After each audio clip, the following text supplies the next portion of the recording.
એક બહુ જૂનો દુવો છે કે જેઠ કોરો જાય એનો ખંડમાં ખટકો નહીં. આખે આખો એક ખેડૂત તરીકે તમે જો એ દ્રષ્ટિકોણથી જોવો તો આખે આખો જેઠ મહિનો વયો જાય તો આપણને એનો ખટકો ન થાય કે જેઠ કોરો જાય એનો ખંડમાં ખટકો નહીં. પણ આહાડનો એક દી અમને વહમો લાગે વેરડા. આહાડ મહિનો થાય એટલે ખેડૂત છે ઉપર રાહ જોઈને બેઠો હોય કે હવે કઈ વરસાદ આવે.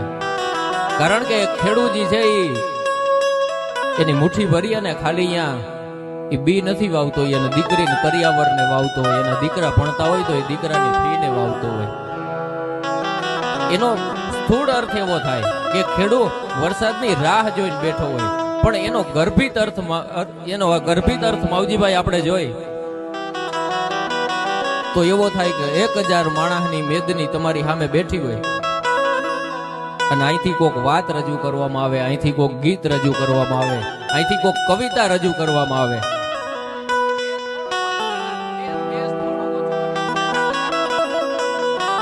અહીંથી કોઈક ગઝલને રજૂ કરવામાં આવે, અહીંથી કોઈક શેરને રજૂ કરવામાં આવે. તો 999 ડોકાની દાદ ન મળે તો કઈ નહીં, પણ જેના ભરોહે અહીંથી વાત હાલતી થઈ હોય એ માણસની દાદ ન જડે તો એવા આહાડનો એક દી અમને વહમો લાગે વેરડા. એટલે કવિએ કીધું કે જેઠ કોરો જાય એનો ખંડમાં ખટકો નહીં, પણ આહાડનો એક દી અમને વહમો લાગે વેરડા. આયોજન 9 દિવસની આ નવરાત્રી પછી આપણને એમ થાય કે કોણ જોતું હોય છે. બધા માણસ આવ્યા, રમીને વયા ગયા, પાછા ભૂલી ગયા. સહજ રીતે આપણને એવું લાગે, પણ નવરાત્રી પૂરી થયા પછી ઓછામાં ઓછા 50 કે 70 તો ફોન આવ્યા હતા કે તમારું જે આયોજન હતું એ નોંધનીય કાર્ય કર્યું છે મોરબીની આ ટીમે. સોશિયલ મીડિયાના માધ્યમથી એટલા મેસેજ આવ્યા કે તમે બહુ ઉમદા કામ કર્યું છે. મેં એક નહીં, બધાય, આપણી આખી ટીમ, અને આપણી ટીમમાં બધાય આવે. શરૂઆત તમારાથી થાય. કારણ કે જે માણસોએ સમજી અને આમાં ખાલી શાંતિથી સપોર્ટ કર્યો એ માણસ હે અહીંનો હકદાર છે. અહીંયા જે કામ થયું એનો જહ લેવામાં મોટો ભાગીદાર એ છે. સંધ્યા ટાણે એક રાજની દાસી કામ કરી અને ઘરે જાતી હતી.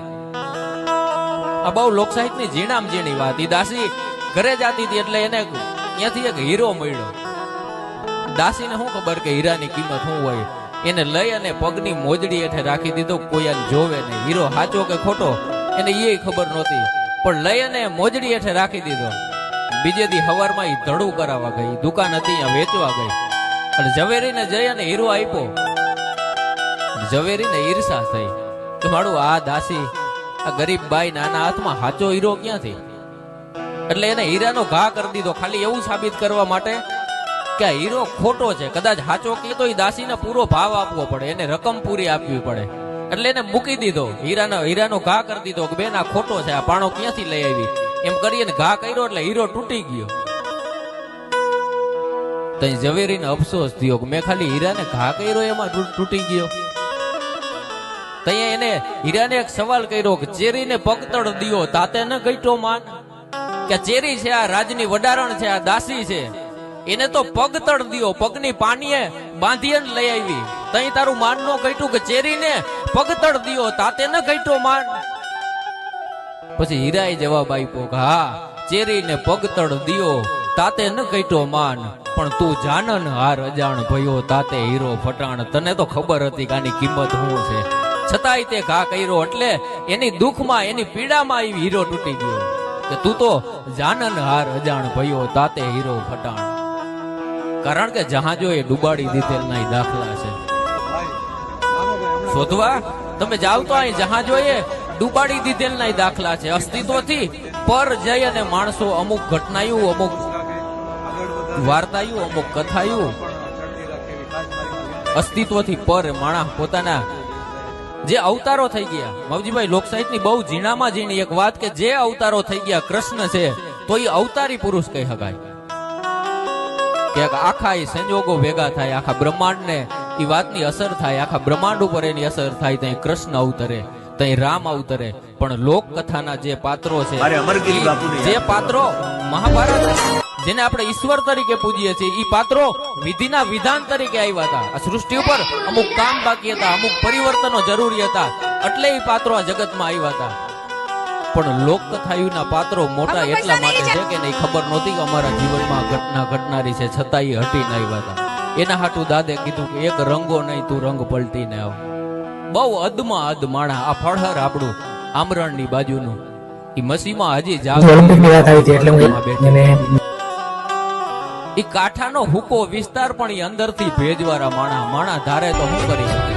મોબાઈલ ની એક ડિસ્પ્લે તૂટી જાય કોઈ માણા ઊભો નથી રહી શકતો કે હાડું મારો મોબાઈલ પડી ગયો, મારો ફોન ખોવાઈ ગયો. ઈ બાઈ પણ લઈ અને વાડામાં બેઠી રહી હતી, એના ઓટણા હેઠે ઢાંકીને વિચાર તો કરો કે આ ધરતી ઉપર તેદી દ્રશ્ય કેવું ઊભું થયું હોય છે.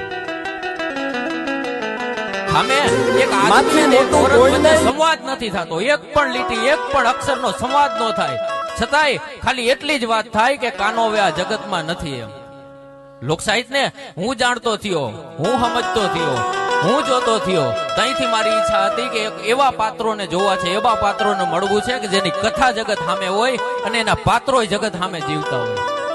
પહેલી જ વાત મારા હાથમાં આવી જેનાથી મને 2, 5, 10 માણા ઓળખતા થયા.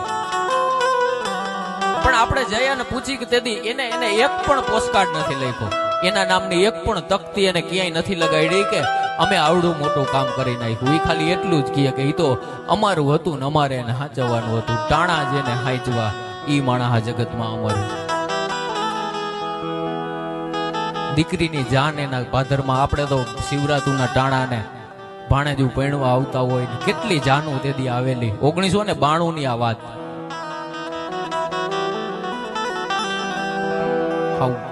દોમ સાહેબીમાં ઉજરેલા હોય તો એ માણા એની વસ્તુ ખોવાય ને તો માણા બેખો થઈ જાય, માણા તૂટી જાય, માણા હારી જાય. પણ આઈ તો એનો પંડનો કંધોતર ખોયો તો વિચાર તો કરો કે આ દેશની બાઈ ઉપર તેથી શું વીતતી છે. છતાંય તમે આજે એની સામે જઈને બેહો તો આપણને એમ થાય કે કોક જીવતી જાગતી જોત બેઠી છે. એટલે કવિએ લખ્યું કે જહાં જોઈએ ડૂબાડી દીધેલના દાખલા છે ને કોક તણખલાએ તારી દીધેલના દાખલા છે. અને હસ્તી એક રાજાની એમનેમ ન ગણાય, આખું ઝાડ કાતરીને ઉંદરે છોડાવી દીધેલના દાખલા છે. અને બળવાન તમે હો તો કોઈને દુર્બળ ન આકો, કારણ કે આ રેસમાં કાચબાએ સસલાને હરાવી દીધેલના દાખલા છે. દુઆઓ કામ કરતી બંધ થઈ ગયા. મરણ પથારીએ છેલ્લી અવસ્થાએ એવી કેટલી બીમારીઓ છે કે જ્યાં દવા કામ કરતી બંધ થઈ જાય, કે દવાઓ કામ કરતી બંધ થઈ ગયા, ત્યાં પછી દુઆઓએ કામ કરી દીધેલના દાખલા છે. તણખલાઓએ અહીં તારી દીધેલના દાખલા છે અને જહાજોએ ડૂબાડી દીધેલના દાખલા છે. આપણા પાસે લોકકથાયું મહત્વની અને લોકકથાયું મોટી આપણને વાલી એટલા લાગે. એવા પાત્રો કે જે પંચમહાભૂતોમાં મેં 2-4 દી પહેલા વાત યાદ કરી હતી કે બાनी के प्रभाव से पराक्रम की लेखनी से सदियों के सोए हुए भावों को जगाते हैं. કવિઓએ આપણી પરંપરાઓમાંથી એ વસ્તુ નીકળી કે બાनी के प्रभाव से पराक्रम की लेखनी से सदियों के सोए हुए भावों को जगाते हैं, जिंदा करते हैं मुर्दों को डाल जान जब हम काव्य सुधा धारा बरसाते हैं. हजारों नूतन रसिकों के बीच बांध दे समा बातों का तो अनोखी सभी छाते हैं. तारे नहीं जाते, शशि नहीं जाते, रवि नहीं जाते, वहां तो भी हम जाते हैं. એવી વાર્તાઓને દુહાઓમાં લઈ, છંદોમાં લઈ, લોક કથાઓમાં લઈ, લોકબાનીમાં લઈ, લોકગીતોમાં લઈ એના ગીતો બનાવ્યા અને આપણા માટે એક માર્ગ તૈયાર કર્યો.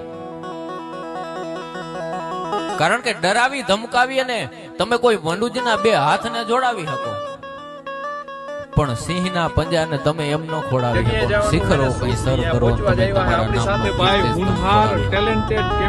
તમારી ભુજાઓમાં કેટલી પણ ત્રેવડ હોય, તમારામાં કેટલી પણ તાકાત હોય, તે છતાંય શિખરો તમે કઈ સર કરો, તમે ગમે એટલી સફળતાને હાસિલ કરી લ્યો, તમે તમારા નામની તમારા ગામમાં એક મૂર્તિ લગાડી શકો, તમારા ગામના એક ગેટ ઉપર તમે નામ લખાવી શકો કે આ ગેટ ફલાણા ભાઈએ બનાવ્યું છે.